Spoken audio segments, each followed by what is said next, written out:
How to lead a high-performance team. That guy's really smart.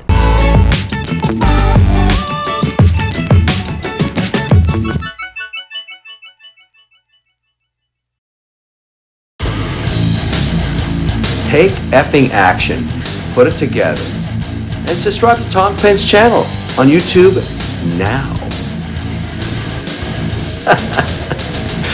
Yeah, I like it. It's crazy. So I want to talk about the subject of leadership because I promised that if we have 1,000 subscribers to this channel, that this is a topic that I would cover.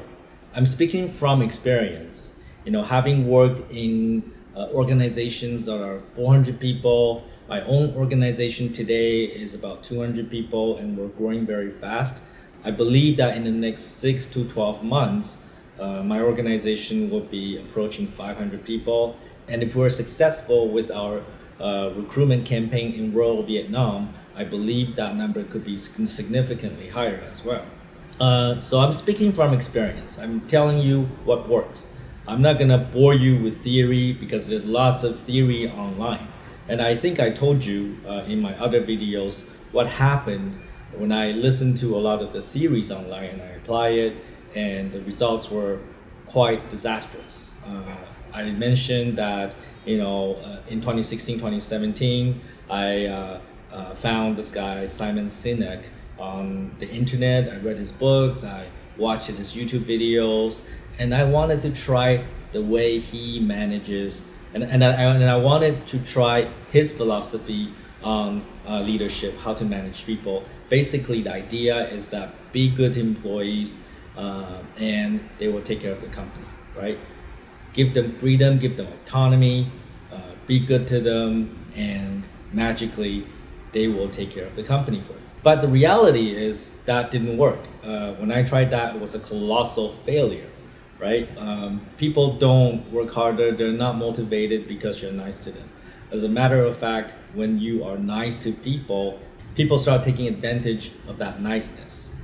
Instead of working harder, they start coming work late, they start leaving early, work start getting not finished, and then they start gossiping, they start talking shit about me, about the company, about each other. And it was a total disaster, right? I believe what Simon Sinek said might work if the organization had perfect people. Motivated like me, work hard like me, driven like me, then yes, it would work. You find the perfect people working in your company, you give them autonomy, freedom, they go execute, everything's great. But in the reality, in the real world, that doesn't happen because people are generally shit, right? Good people are very hard to find. Good people are very few. If you can find good people in your company, you don't need a lot of them. If you just have like 5, 10, 15 really good, motivated, talented, capable people that can take fucking action and get results, that means probably in your past life you did something really, really good and you deserve that. But for most of us, finding good people is trial and error. And most people don't cut the mustard, right? So in a situation where finding good people is hard, not as easy, what Simon Sinek said couldn't possibly work. I tried it, I know it failed. And then, I thought about it more and I realized, well, you know what? Simon Sinek never run any big organization. He doesn't have $1 billion organization. So what qualifies him to teach me how to lead a team or a company, right? Unfortunately for me, I have some very good mentors over the last couple of years. I've met some really good mentors that are teaching me not for money. They just want to see my success.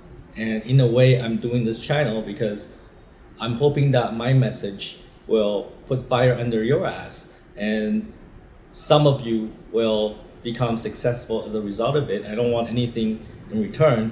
And my gratification would be that my content has changed somebody's life. And I know it's gonna be very, very few of you because most people are shit. So back to the topic of leadership, right? I want you to think about leaders, like real leaders that Steve Jobs, Bill Gates, Warren Buffett, Andrew Carnegie, right? Leaders that build great empires, that hire thousands of people, tens of thousands of people, that build companies that are worth billions, tens of billions, hundreds of billions of dollars. I want you to consider those people real leaders because they can achieve results. And those people are the kind of people that we should model after. If you truly want to build a successful organization with people that are motivated, driven, and that can achieve results, you should be following Bill Gates' footsteps, you should be following Steve Jobs' footsteps, you should be following Warren Buffett's footsteps, because they can build big organizations. They know how to lead, right? You should be learning and taking advice from those people, not Simon Sinek. That is a mistake I eventually realized that I made. Now I want to talk about why what Simon Sinek said was wrong. Like being nice to employees actually doesn't work because most people are motivated not by niceness, not by gratitude. Most people are motivated by fear. I know what I say is not conventional and certainly not what they teach you in textbooks and not what Simon Sinek would say. Most people will not teach you this, right? Most people are motivated by fear. Think about when you're in university, when you're in school. Let's say you have a paper that you have to finish by the end of the semester, right? When do you start on that paper? For most people, it's the last week, or maybe the last 3 days, or maybe even the last day. Why? Because most people are driven by fear, right? They're not motivated to write a great paper. They're motivated by, if I don't get this in, I can't pass school, right? They're motivated by the negativity. That's why negativity is very contagious. Positivity, on the other hand, doesn't do shit. If you're the cheerleader, go, rah, rah, team, go, let's make it happen. Nobody gives a shit. But if you're like, you don't get this fucking thing done, you're fucking fired, things gets done. If you have perfect team, great people, motivated, hardworking, focused, talented, then of course, positivity is great. Positivity would influence people to do great things. But most people are not like that. Majority of the people are driven by fear. They only take action when things are really, really, really bad. They're always waiting for that last chance before they start taking action, right? If they can delay the work, they will delay it. They will not. If they can push it out, they will push it out. If they can find excuses not to do it, they will find excuses not to do it. And that is most people. And when you motivate a team with freedom and autonomy to those kind of people, you think your organization will perform? Absolutely not. And as an organizational leader, as an entrepreneur, your top responsibility is to the mission, right? We talked about this already. Mission first. People are important, but you must accomplish the mission. You don't accomplish the mission, you lose the war, right? If you only care about taking care of the people, you're gonna lose the mission. You're gonna lose your business. You're gonna lose your project. You're gonna lose money. Always take care of the mission first. People are important, but they must be with you. If you go into war, they must go into war with you. They must run to the gunfire with you. But in most organizations, it's not like that. When you're running to the gunfire, your employees are like running away from the gunfire. This cannot be done. Oh, this is not possible. They're finding all kinds of excuses why something cannot be done, right? And then it's like, it's that department's fault, it's this person's fault, it's my fault, it's boss's fault, right? They start finding excuses and blaming each other. That's how most people operate. They only do something when they are in fear. And that's really truly sad because most people live paycheck to paycheck to paycheck. They come to work, they take their salary and they run out of money at the end of the month. They're desperate, they need money, they're waiting for that next paycheck. And that's how most people live. They are motivated only by fear. As a leader, you have to understand that. Most people are motivated by fear, and it is the most important tool you have. How do you instill fear into the people so that they take fucking action? And if you understand that, you would find a very effective organization. I want to talk about Steve Jobs, right? Steve Jobs is not a nice person. If you don't believe me, Google it. There's a movie about him being shitty to employees, being shitty to his own daughter and girlfriend. He is an asshole. Kevin O'Leary, who commented in my intro to all of my videos, he had a long business relationship with Steve Jobs. He knows a lot about Steve Jobs. And this is what he would say when he does business with Steve Jobs. Steve Jobs is like, fuck shit all the time. Like there was one time Kevin O'Leary went to Steve because Kevin was doing educational software and Apple was bundling their software. And Kevin was not making money from this venture because the cost was just too high. So he went to Steve Jobs hoping to negotiate a better deal. And when he said, can we raise the price to this level? And Steve just lost it. And he just starts saying, fuck you, fucking shit. Fuck you. You fucking die, you piece of shit. And this is what Kevin said. He basically, when he left the meeting, Steve was still fucking and shitting like nonstop. He left the building and he can still hear Steve Jobs yelling from the window, fuck you, right? So Steve looks like a super nice guy on TV in the interviews, but in business, he was ruthless. He was merciless. He defeated all his enemies. He was certainly not nice to employees. When they first launched the first Apple Macintosh computer back in 1984, in the press launch event, Steve wanted the Macintosh computer to say hello, because the first Macintosh computer had a voice synthesizer. So Steve really wanted the computer to say something to the crowd.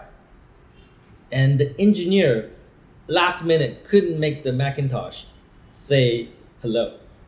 There was something wrong, the computer didn't have enough memory, whatever. And Steve was like to the employee, if you don't make this work, I'm gonna go out there, I'm gonna tell everyone that you did not make this happen. We couldn't do this because you couldn't. I'm gonna say your name, I'm gonna say you did not make this happen, right? And then guess what happened? Magically, it happened. And the engineer's like, it cannot be done. But when Steve was like total asshole to this person, he found ways. So okay, we can't do it with this Macintosh, but if we get another Macintosh and increase the memory a little bit, then it'll work. And then in the last 10 minutes, the engineer made that work. It's actually documented in a movie. It's a true story. Steve was very, very fierce. Steve was not a nice person because he was very passionate. He really, really wanted to make computers as part of everyone's life. And he wants to build really great products. And when people around him is not on the same mission as him, he's gonna fucking beat the shit out of them. He's gonna fucking berate them, he's gonna ridicule them until Steve gets what he wants. And this is not unique to Steve. We can talk about Steve Ballmer, right? Steve Ballmer is the CEO of Microsoft.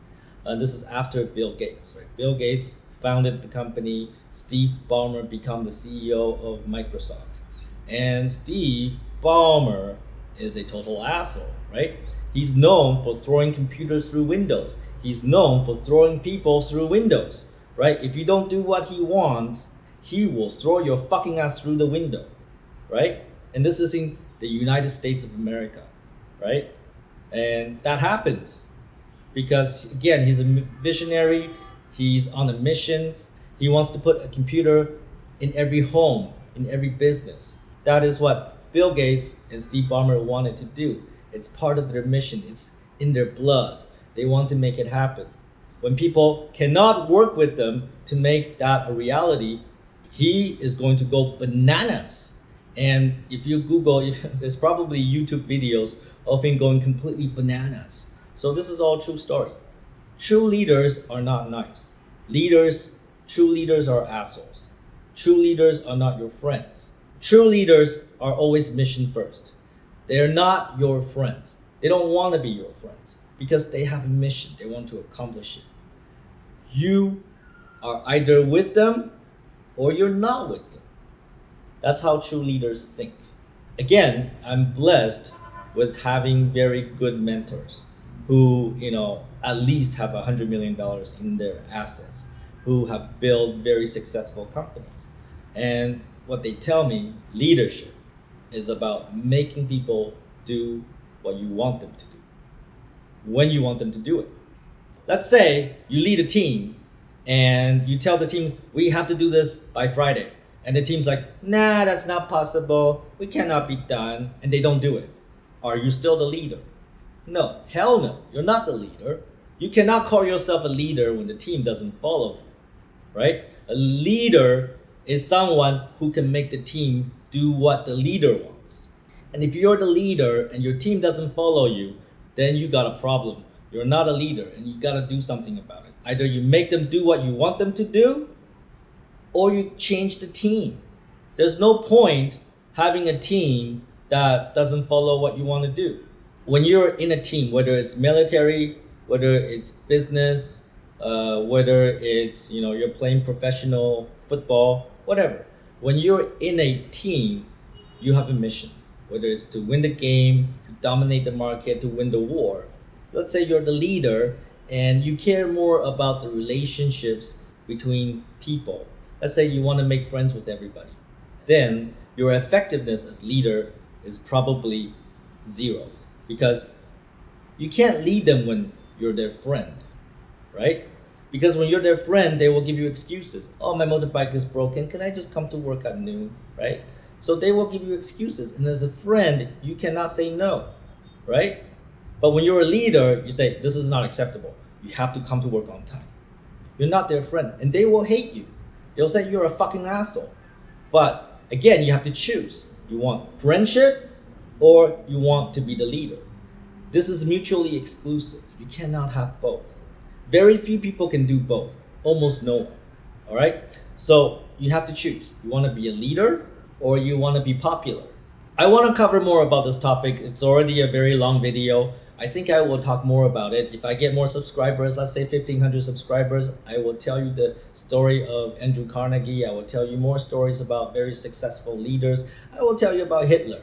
I will tell you about Ho Chi Minh. I will tell you about Mao Zedong. I will tell you about the American Revolution, the true leaders, how they lead people, how they make people do what they want them to do, right? And let me tell you, they don't get there by being nice. They're not nice people, right? They get there by being effective, by being a true leader, by making people do what they want them to. Don't be a fucktard. Be a true leader and take fucking action. Don't be nice. Be merciless. Be ruthless.